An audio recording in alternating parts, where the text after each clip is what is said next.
मुंबईत एक काळ असा होता जेथे 25 पैशात लोक करोडपती बनायचे आणि त्या खेळाचा राजा होता रतन खत्री. नमस्कार मित्रांनो, मी भागवत सुधाकर पांचाळ आणि तुम्ही पाहत आहात भागवत पांचाळ टॉक्स, जिथे आपण पाहतो रिअल स्टोरीज, व्हायरल न्यूज आणि इतिहासातील लपलेले सत्य. मुंबईच्या अनौपचारिक अर्थव्यवस्थेच्या इतिहासात मटका या जुगार प्रकाराचे स्थान अत्यंत वैशिष्ट्यपूर्ण राहिले आहे. या व्यवसायाला केवळ एका गुन्हेगारी कृत्यापुरते मर्यादित न ठेवता त्याला एक शिस्तबद्ध उद्योग म्हणून प्रस्थापित करणारा मुख्य सूत्रधार म्हणजे रतन खत्री. मटका किंग म्हणून ओळखल्या जाणाऱ्या खत्रीने 1960 ते 1990च्या दशकात मुंबईसह संपूर्ण भारतावर आपल्या आकड्यांच्या साम्राज्याची मोहिनी घातली. खत्रीची कथा ही केवळ एका जुगाराची नसून ती फाळणीनंतरच्या निर्वासित संघर्षाची, मुंबईच्या गिरणी संस्कृतीची आणि एका समांतर आर्थिक व्यवस्थेच्या निर्मितीची गाथा आहे. रतन खत्री यांचा जन्म साधारणतः 1932 मध्ये ब्रिटिशकालीन भारताच्या कराची, आत्ताचे पाकिस्तान येथील एका सिंधी हिंदू कुटुंबात झाला. 1947च्या फाळणीने लाखो लोकांच्या आयुष्यात वादळ आणले. त्यात खरी कुटुंबही भरडली गेली. एका किशोरवयीन मुलाच्या रूपात खत्री आपल्या कुटुंबासह मुंबईत दाखल झाली. त्या काळी मुंबई ही संधींची भूमी म्हणून ओळखली जात होती, परंतु निर्वासितांसाठी तो काळ अत्यंत कठीण होता. सुरुवातीच्या काळात खत्री यांनी मुंबईच्या कापड बाजार आणि गिरणी परिसरामध्ये किरकोळ कामे करण्यास सुरुवात केली. या काळामध्येच त्यांचा परिचय आकडा जुगार या प्रकाराशी झाला, जो पुढे जाऊन त्यांच्या आयुष्याचा अविभाज्य भाग बनला. 1950च्या दशकात मुंबईतील गिरणी कामगार आणि कष्टकरी वर्गामध्ये आकड्यावर पैज लावणे लोकप्रिय होते. हे लोक न्यूयॉर्क कॉटन एक्सचेंज कडून मुंबई कॉटन एक्सचेंजकडे टेलिप्रिंटरद्वारे पाठवल्या जाणाऱ्या कापसाच्या दरावर सट्टा लावत असत.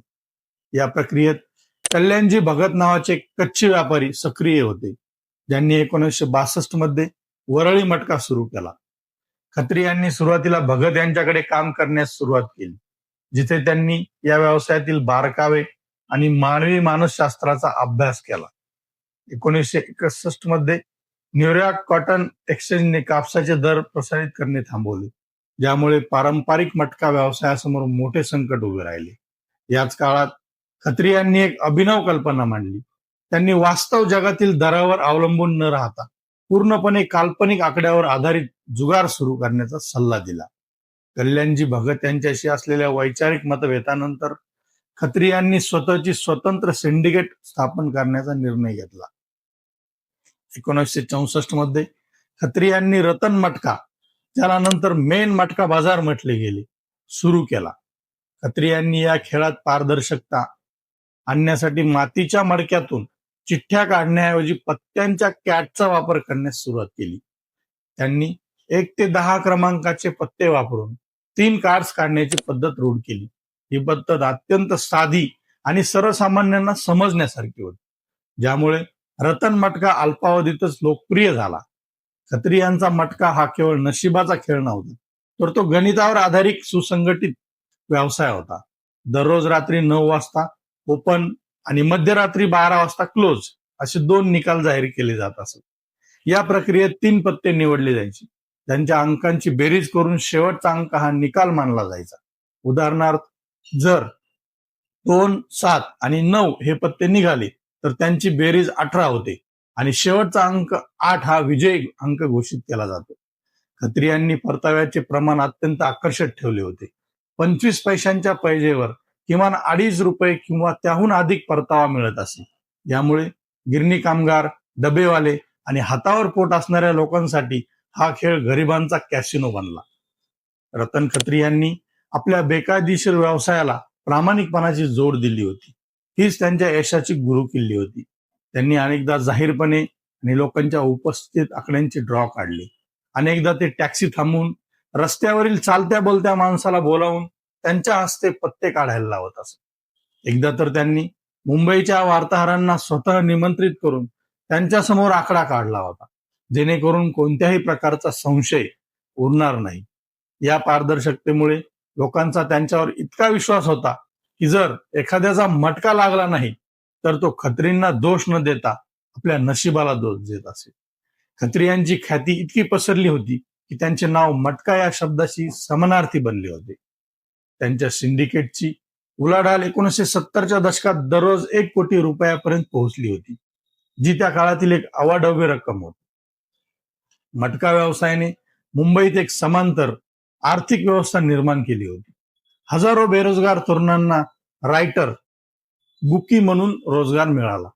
गल्ली बोळातील चहाच्या टपऱ्या, पानपट्ट्या आणि छोट्या मोठ्या मटका बुकिंगचे अड्डे बनले. गिरणी कामगार आपली कमाई चोरीला जाण्यापासून वाचवण्यासाठी ती मटक्यात लावत, कारण चोराला त्या स्लिपचे मोल नसे, पण कामगारांसाठी ती एक सुरक्षित गुंतवणुकीची पावती होती. शिवसेना प्रमुख बाळासाहेब ठाकरे यांनी एकदा म्हटले होते, जर मटका बंद झाला तर मुंबईतील 1 लाख मराठी तरुण बेरोजगार होतील. हे विधान मटका व्यवसायाच्या सामाजिक आणि आर्थिक व्याप्तीवर प्रकाश टाकते. रात्री 8 ते 8:15च्या दरम्यान मुंबईतील टेलिफोन लाईन्स निकाल जाणून घेण्यासाठी व्यस्त असायच्या. इतकी या खेळाची ओढ होती. सर्वसामान्यांना लागली होती. रतन खत्री यांचा प्रभाव बॉलिवूडच्या चंदेरी जुन्नेपर्यंत पोहोचला होता. मटक्यात येणारा अमाप पैसा त्यांनी चित्रपट निर्मिती आणि फायनान्समध्ये गुंतवला.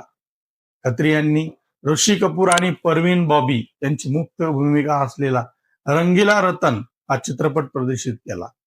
या चित्रपटात त्यांनी स्वतः एक छोटी भूमिकाही केली होती. अशोक कुमार आणि ऋषी कपूर यांच्यासारखे दिग्गज कलाकारही खत्रींच्या परिचयाचे होते. ऋषी कपूर यांनी आपल्या खुल्लम खुल्ला या आत्मचरित्रात खत्रींचा उल्लेख केला असून खत्री त्यांना संशयात वाटत असले तरी त्यांच्या आकड्यांच्या खेळाचे मुंबईवर असलेले गारुड त्यांनी मान्य केले होते. फिरोज खान यांच्या धर्मात्मा या गाजलेल्या चित्रपटातील प्रेमनाथ यांनी साकारलेली भूमिका रतन खत्री यांच्या जीवनावरच आधारित होती. रतन खत्री यांच्या कारकिर्दीतील सर्वात मोठा अडथळा 1975 मध्ये आला, जेव्हा तत्कालीन पंतप्रधान इंदिरा गांधी यांनी देशात आणीबाणी लागू केली. या काळात बेकायदेशीर व्यवसायावर कडक कारवाई करण्यात आली आणि खत्री यांना 19 महिन्यांसाठी तुरुंगात धाडण्यात आले. या अटकेमुळे त्यांच्या साम्राज्याला मोठा तडा गेला. तुरुंगात असतानाही त्यांनी आपला स्वभाव सोडला नाही. तिथेही ते पोलीस कर्मचाऱ्याकडून किंवा कैद्याकडून आकडे वधून मटका चालवत असत. अशा अनेक दंतकथा मुंबईत प्रचलित आहेत. एक रंजक किस्सा असा की रमजान ईदच्या काळात खत्री तुरुंगात असताना त्यांनी एका मुस्लिम हवालदाराला एक आकडा निवडायला सांगितले. त्याने 7 निवडला, दुसऱ्याने 8 आणि तिसऱ्याने 6. खत्रींनी 786 हा आकडा जाहीर केला. त्यांच्या सहकाऱ्यांनी इशारा दिला की या पवित्र आकड्यावर मुस्लिम समाज मोठी पैज लावेल आणि सिंडिकेटचे नुकसान होईल. पण खत्रींनी आपला शब्द पाळला. त्या दिवशी सिंडिकेटला मोठे नुकसान झाले आणि खत्रींना विजयाची रक्कम देण्यासाठी चक्क आपली मालमत्ता विकावं लागली. पण त्यांनी विश्वासार्हता जपली. 1980च्या दशकाच्या उत्तरार्धात 1990च्या सुरुवातीला मुंबईतील गुन्हेगारी विश्वाचे स्वरूप बदलले. दाऊद इब्राहिम, अरुण गवळी, अमर नाईक यांच्यासारख्या गँगस्टर्सनी मटका व्यवसायात रस दाखवण्यास सुरुवात केली. खत्री हे जुन्या वळणाचे बोके होते, ज्यांचा हिंसाचाराशी संबंध नव्हता. मात्र नवीन काळात पप्पू सावला, सुरेश भगत, कल्याणजी भगत यांचा मुलगा यांनी अंडरवर्ल्डच्या मदतीने या व्यवसायावर ताबा मिळवण्याचा प्रयत्न केला. अरुण गवळीच्या टोळीने या व्यवसायातून मोठ्या प्रमाणात हप्ता वसुली सुरू केली.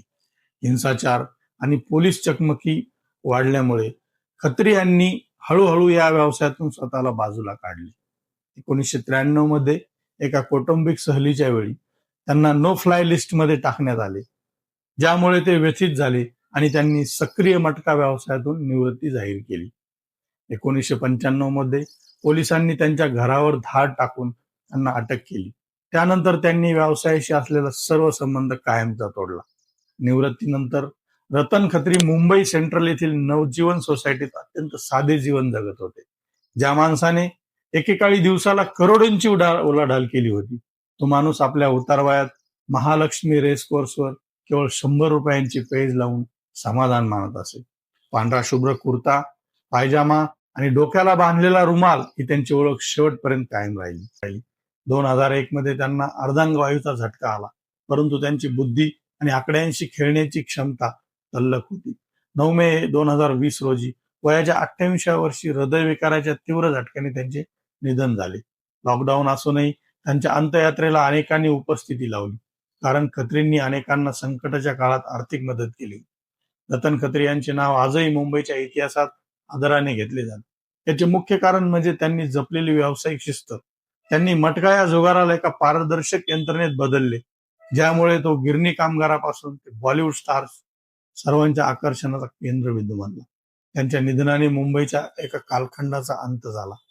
आज मटक्याची जागा ऑनलाईन जुगार, क्रिकेट बेटिंग आणि अधिकृत लॉटरीने घेतली असली तरी मटका किंग ही पदवी केवळ खत्रींच्याच नावे कायम राहिली. अलीकडेच प्रदर्शित झालेली नागराज मंजुळे यांची मटका किंग ही वेब सिरीज खत्रींच्या जीवनावरच आधारित आहे, ज्यामध्ये विजय वर्मा यांनी त्यांची भूमिका साकारली आहे.